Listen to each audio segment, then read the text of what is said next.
Hey everybody, how's it going? You might be wondering what I'm doing with this enormous bale of hay. Well, I'm using it to mulch my garden.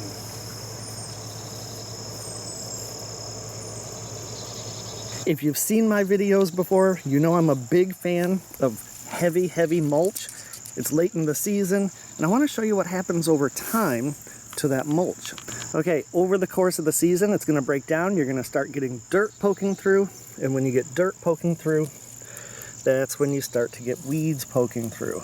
So, I'm going to go ahead and give all of this area a nice thick coat. All right, when I say thick, I spread some of this earlier. I'm talking about, 10 inches, maybe more. And the soil underneath here is going to be so rich as that decomposes. It's like the best garden soil ever. So check out how small some of these plants look in the bed of mulch. Okay, admittedly, this hay actually came from the goat pen. And it's hay that the goats take a little bite of and then drop, and then there'll be some poop and some pee mixed in. Another thing that you might be able to do is buy square bales of hay, but that would get a little costly. So these big round bales, they're 800 pounds or so, cost about $50. I hope to be able to get at least half, maybe the rest of the 3/4 of this garden covered with that one bale.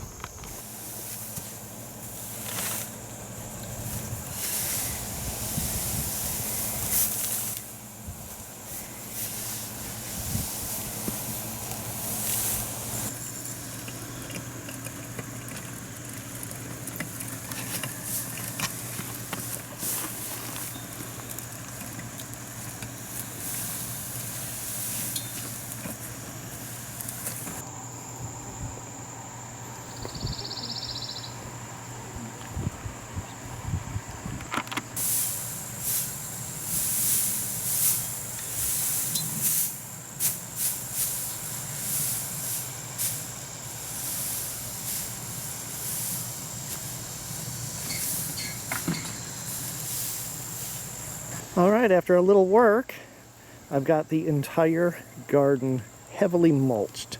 And you might ask yourself, how do I plant? Well, as you can see here, I left a bed open. This is a lettuce planted bed. This will never be mulched. And then the other plants I've mulched around the base. Whenever you're ready to plant, you just push this out of the way, make your typical furrow in what's called the mineral soil, and go ahead and plant. When those seedlings emerge, you can pull the mulch back up to the base. So the main benefit of this heavy mulch is basically reducing evaporative water loss from the soil, preventing weeds from growing, and also as this mulch breaks down, again, you're going to get the most beautiful garden soil full of worms. Look at how perfect that soil is. That's a gardener's delight.